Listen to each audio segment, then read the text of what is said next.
তোমাদের general maintenance and utility সার্ভিসের আমরা সর্বশেষ তৃতীয় অধ্যায় পর্যন্ত আলোচনা করছিলাম। আজকে চতুর্থ অধ্যায়। প্রথম ক্লাসগুলোতেই বলছিলাম যে তোমাদের এই বইটা মানে মানে থিওরিটিক্যাল বই, হ্যাঁ, থিওরিটিক্যাল সব ধরনের প্রশ্নই থিওরিটিক্যাল, যেখানে আমার থেকে তোমরা যদি একটু বাসায় যদি প্রতিদিন কিছুক্ষণ করে যদি পড়ো, রিডিং পড়ো, শুধু রিডিং, মুখস্থ করতে হবে না, শুধু যদি রিডিং পড়ো কয়েক মিনিট করে, প্রতিদিন কয়েকটা করে প্রশ্ন যদি রিডিং পড়ো, তারপরে দেখবা যে তোমরা ফুল অ্যান্সার করতে পারবা এই বই থেকে। হ্যাঁ, একেবারে ফেলে দিও না, আবার পরীক্ষার আগে পড়লে কিন্তু কঠিন লাগবে, বাট প্রতিদিন কিছু কিছু করে পড়লে শেষ হয়ে যাবে। হ্যাঁ, আচ্ছা, আজকে আমরা যে বিষয়টা নিয়ে আলোচনা করতে চাচ্ছি সেটা হচ্ছে বিয়ারিং, বুশ এবং শ্যাফট। সবগুলোর সাথেই আমরা পরিচিত। দেখো, শ্যাফটের সাথে আমরা পরিচিত, বেয়ারিংয়ের সাথেও পরিচিত, বুশের সাথেও আমরা পরিচিত। নামটা হয়তো বা নতুন, বাট আমরা এটার সাথেও কি পরিচিত। তোমাদের চতুর্থ অধ্যায় এটা নিয়ে আলোচনা করা আছে, বেয়ারিং, বুশ এবং শ্যাফট। আচ্ছা, বেয়ারিং কি? বেয়ারিং আমরা সবাই দেখছি নাকি? ছোটবেলায় বেয়ারিং নিয়ে কত খেলাধুলা করছি। বেয়ারিং নিয়ে খেলাধুলা করো নাই সবাই? বেয়ারিং নিয়ে সবাই আমরা খেলাধুলা করছি, বেয়ারিংয়ের গাড়ি বানাইছিলাম, তাই না? এরকম বেয়ারিং থাকে, লাগানো থাকে যদিও। এটা একটা কি? এটা একটা বেয়ারিং। ওকে,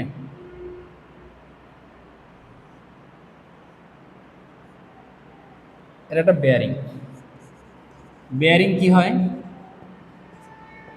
ঘোরে নাকি? বেয়ারিং কি হয়? ঘোরে। প্রত্যেকটা চাকার সাথে আলাদা আলাদা বেয়ারিং লাগানো আছে কিনা? এবং চাকা যে ঘোরে শ্যাফটের সাথে, এই যে শ্যাফটের সাথেই মূলত কি লাগানো থাকে? এটা হচ্ছে আমাদের মনে করো শ্যাফট। তিনটা বিষয় রিলেটেড। এটা হচ্ছে আমাদের মনে করো শ্যাফট। এই শ্যাফটকে কেন্দ্র করে কি ঘোরে? বেয়ারিং ঘোরে। ওকে, এরকম বেয়ারিং লাগানো আছে।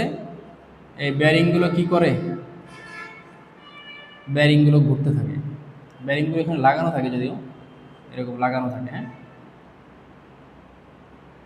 কী করা থাকে? এরকম লাগানো থাকে। আটটা ভালো হইতেছে না।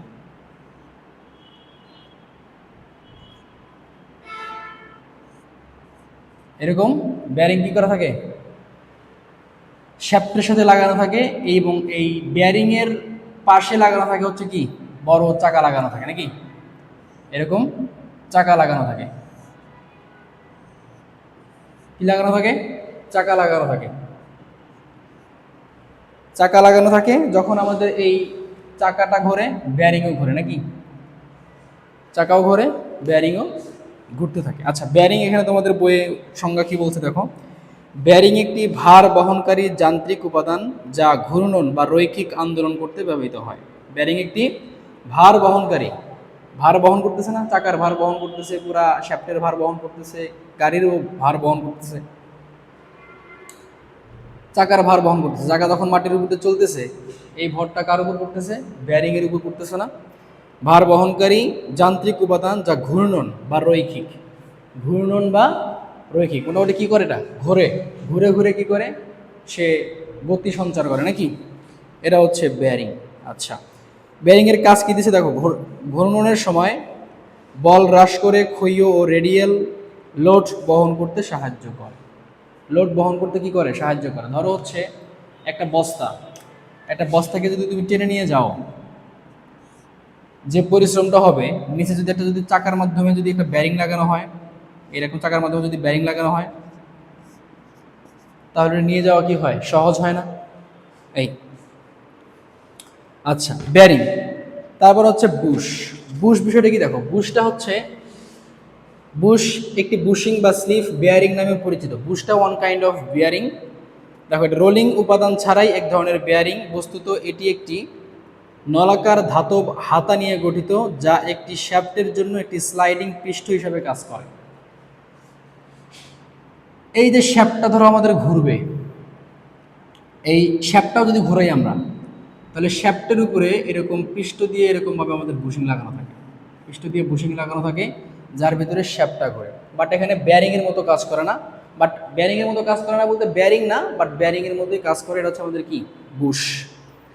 কি বলছে আবার দেখো, বস্তুত এটি একটি নলাকার ধাতব হাতা নিয়ে গঠিত, যা একটি শ্যাফট এর জন্য একটি স্লাইডিং পৃষ্ঠ হিসাবে কাজ করে। স্লাইডিং পৃষ্ঠ হিসাবে কি করে? স্লাইডিং পৃষ্ঠ হিসাবে কাজ করে। ওকে, এখন আসো শ্যাফট।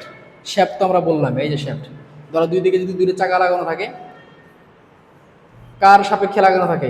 এই শ্যাফটের সাপেক্ষে কি লাগানো থাকে? চাকা লাগানো থাকে নাকি? শ্যাফটের সাপেক্ষে কি লাগানো থাকে? চাকা লাগানো থাকে। চাকা ঘোরে, এই শ্যাফটটাও ঘোরে, আর শ্যাফটটাকে কাকে কেন্দ্র করে ঘোরে? এই যে বুশ, যেটা বুশ, সাদ্দাম বুশ না আবার, হ্যাঁ, এই বুশটাকে কেন্দ্র করে কি করে? ঘোরে। ওকে, এই হচ্ছে তোমাদের এখানে এগুলো নিয়ে বিস্তারিত আলোচনা করা আছে। তোমাদের মোস্ট ইম্পর্টেন্ট একটা প্রশ্ন হচ্ছে বেয়ারিংয়ের কার্যসমূহ। বেয়ারিংয়ের কার্যসমূহ মোস্ট ইম্পর্টেন্ট একটা প্রশ্ন। বেয়ারিংয়ের কার্যসমূহ, বেয়ারিংয়ের কার্যসমূহ, বেয়ারিংয়ের কি কার্যসমূহ। দেখো এখানে তোমরা যদি অনেকগুলো পয়েন্ট এখানে দিছে, বাট তোমাদের এতগুলো পয়েন্ট দরকার নেই। কয়টা পয়েন্ট দিছে? আচ্ছা, 3-4টা পয়েন্ট দিছে। দেখো, একটা হচ্ছে ঘর্ষণ কমানো। বেয়ারিং কি করে বলো তো? ঘর্ষণ কমায় না। এই যে এখানে উদাহরণ দিলাম, এটাকে বস্তা যদি আমি টেনে নিয়ে আসি, একটা ঘর্ষণ বেশি লাগবে, কষ্ট বেশি হবে। বাট নিচে যদি আমি বেয়ারিং লাগাই, তাহলে কি হবে? কষ্ট কম হবে। দ্যাটস মিন এখানে কি করে? ঘর্ষণ কমায়। সাপোর্টিং লোডটাকে সাপোর্ট দেয়। লোডটাকে কি করে? সাপোর্ট দেয় না? যে বেয়ারিং লোডটাকে সাপোর্ট দেয় না? লোড মানে হচ্ছে ভার বহন, যেটা ভার, ওজনটাকে কি করে? সাপোর্ট দেয়। গতিশীলতা বৃদ্ধি করে। তুমি যদি এই চাকা যদি সরাসরি এই যে এখানে যদি বেয়ারিং ছাড়া যদি লাগাও, চাকা কি সহজে ঘুরবে? ঘুরতেই চাইবে না। বাট যখন তুমি এটা যদি বেয়ারিং লাগাও, তখন এটা কি করবে? অটোমেটিক্যালি সুন্দর স্মুথলি ঘুরতে থাকবে, গতিশীলতা বৃদ্ধি করে। এবং আরেকটা হচ্ছে প্রান্তিকীকরণ। মানে কি? বেয়ারিংগুলো ঘূর্ণয়মান বা চলমান অংশগুলোর সঠিক প্রান্তীয়করণ বজায় রাখতে সহায়তা করে। তারা একটি সিস্টেমের স্থায়িত্বে অবদান রাখে, অসঙ্গতি রোধ করে, ক্ষয় এবং কম্পন হ্রাস করে, কার্যক্ষমতা বৃদ্ধি করে। ওকে, কার্যক্ষমতা বৃদ্ধি করে, গতিশীলতা বৃদ্ধি করে, পরিশ্রম কমায়। ঠিক আছে, সব কিছুই কার মাধ্যমে করতেছি আমরা? এই বেয়ারিংয়ের মাধ্যমে। এটা সহজ হচ্ছে আমাদের জন্য। ওকে, তো এই প্রশ্নটা রচনামূলকে আসার মতো প্রশ্ন, বেয়ারিংয়ের কার্যসমূহ। হ্যাঁ, এটা তোমরা একটু দেখে নিও। আর এইদিকে এরকম খুব ইম্পর্টেন্ট কোনো প্রশ্ন নাই। বুশের কার্যসমূহ এগুলো এরকম আসে না স্বাভাবিকভাবেই। তারপরে আমরা কিছু প্রশ্ন দেখি। দেখো, তোমাদের অতি সংক্ষিপ্ত প্রশ্নগুলোর মধ্যে যদি বলি, তাহলে বেয়ারিং কাকে বলে? 1 নম্বর প্রশ্ন। 2 নম্বর প্রশ্ন, বুশ কাকে বলে? শ্যাফট কাকে বলে? এই 3টা মোস্ট ইম্পর্টেন্ট প্রশ্ন। এই 3টার মধ্যে প্রশ্ন থাকবেই। ওকে, যদি দেয় 3টার মধ্যে যে কোনো একটা দিবে। আচ্ছা, তারপর সংক্ষিপ্ত প্রশ্নের মধ্যে 7 এবং 8 নাম্বার। দেখো, রৈখিক বল বেয়ারিং কাকে বলে এবং রৈখিক রোলার বেয়ারিং কাকে বলে? রৈখিক গতির জন্য, দেখো, রৈখিক বল বেয়ারিং কাকে বলে? রৈখিক গতির জন্য ডিজাইন করা এই বেয়ারিংগুলো রৈখিক গাইড বা স্লাইডের মতো অ্যাপ্লিকেশনগুলোতে ঘর্ষণ কমাতে এই বল ব্যবহৃত হয়। রৈখিক মানে কি বলো তো? রৈখিক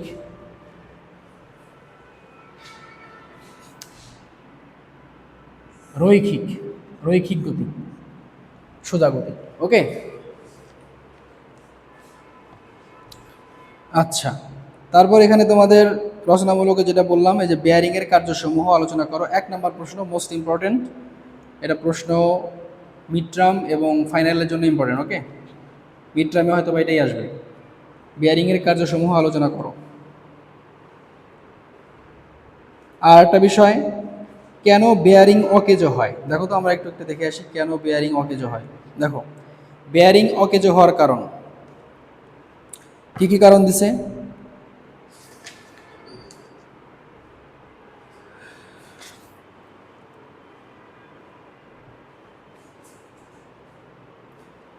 অধিকাংশ সময় বেয়ারিংগুলো ব্যর্থ হয় কারণ সেগুলো সঠিকভাবে লুব্রিকেটেড করা হয় না।